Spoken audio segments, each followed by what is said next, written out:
Welcome to this next week titled The Power of the Crowd. This week we cover collective intelligence, collaboration, and crowdsourcing. One of your videos this week, Louis Van Ahn, will talk about how, before the internet, all the major feats of humanity, such as building the pyramids, Panama Canal, or putting a man on the moon, took just about 100,000 people, no more. Coordinating more than that number of people is pretty much impossible until today. The internet has amplified collaboration and made mass coordination possible. To understand what's becoming commonplace in our lives, we need to start with collective intelligence and to think about how social media has made collective intelligence possible in the scale that is being used today.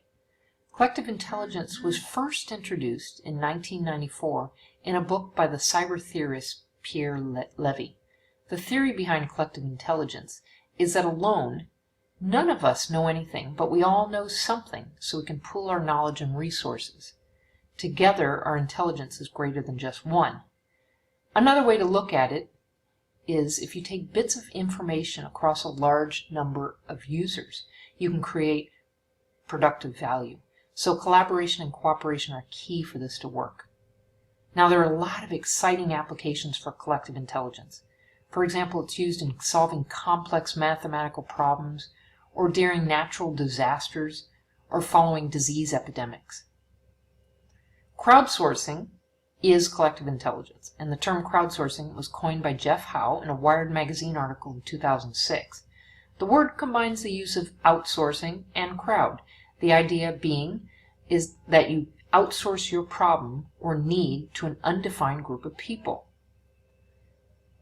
Another definition is distributed problem solving. A problem is solved by parsing it out to a large group of people. Now, you'll read an article this week about the DARPA Red Balloon Challenge. 10 red weather balloons were deployed across the United States at hidden locations, and the challenge was issued online and in the media to see who could locate all 10 within one day. Teams formed and used social media in various ways to locate all these balloons. Now, crowdsourcing was used in the search for the remnants of MH370, the flight that disappeared without a trace years ago. Satellite images of the ocean were released online for people around the world to help look for clues. And it was recently used in the Ebola outbreak to guide volunteers and support to where it was needed. The most often cited crowdsourcing example is Wikipedia. It used to be when I was young, when we needed information on something, needed to do research on something, we would consult one of these heavy volumes of Encyclopedia Britannica that sat on the shelf. Encyclopedia Britannica stopped its print editions in 2012 due to declining sales. And meanwhile, Wikipedia seems to have replaced it as the go-to information portal. So which is more objective, professional editors or thousands of online users? There are differing views on this. Some studies show that Wikipedia is just as accurate, if not more, than Encyclopedia Britannica, and there'll be several readings this week around this. These days, total monthly readership of Wikipedia is about 495 million, and as of August 2015, there were 18 billion page views in a month. Now, there are more examples of crowdsourcing being used in business.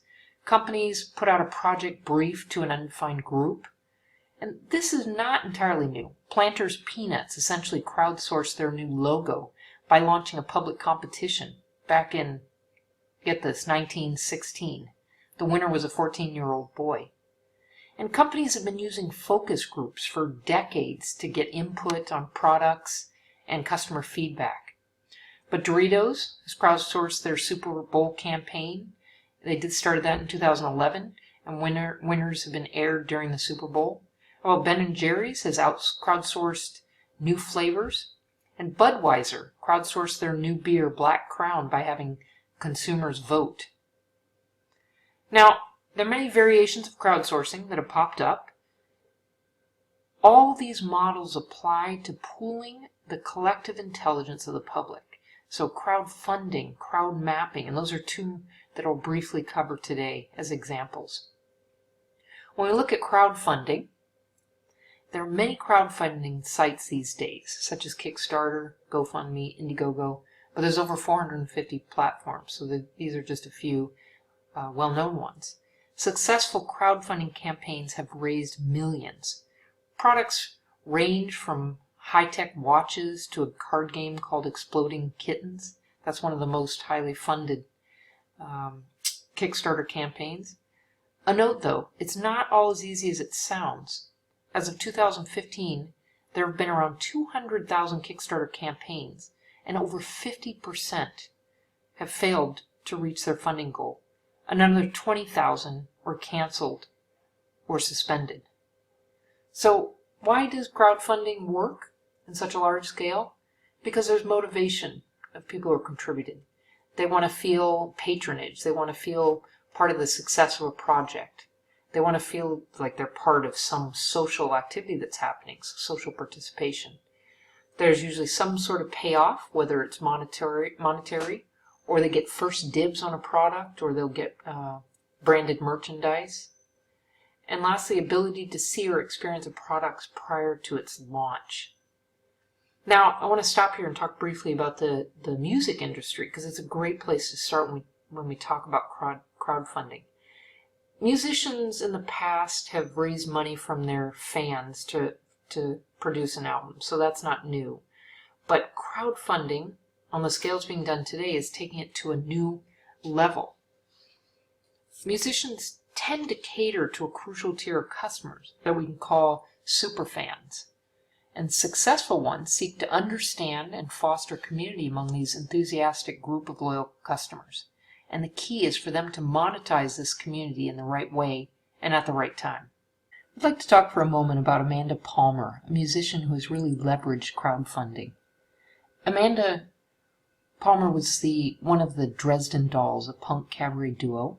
She ended up splitting with her record label, primarily over the belief that she felt she knew how to speak to her fans better than the label did. She didn't want to be told what to do. In fact, that is what Amanda's all about. She has successfully cultivated a unique and close relationship with her thousands of fans. Once she left the record label, she struggled with a way to raise funds to fund her art. That is when she stumbled on Kickstarter and became one of its most famous proponents and one of the first musicians to raise so much money. She raised $1.2 million from almost 25,000 backers in 2012. It's interesting to note that since then, Amanda has now shifted her focus to a new crowdfunding site called Patreon, where fans pledge to pay a small amount, usually around $1, for everything that she creates. She has over 4,000 fans who have pledged over $30,000 per thing. This thing can be a new song, a video, or a piece of long-form writing. When asked what led her to crowdfunding, she says, quote, "In retrospect, I got into making music primarily because I wanted to find a community of artists to connect with, much more than I wanted to be famous and win a Grammy. That fundamental motivation of wanting to find connection with people led me to run my life the way I saw my punk heroes and my folk heroes running their lives, which was coexisting with their fan bases instead of pretending to live far above them." Unquote. Lastly, we turn to crowd mapping. Crowd mapping is the use of crowd-generated inputs from texts or social media feeds that have geographic data attached, and this provides real-time interactive information on events such as humanitarian crises, crime waves, elections, or natural disasters.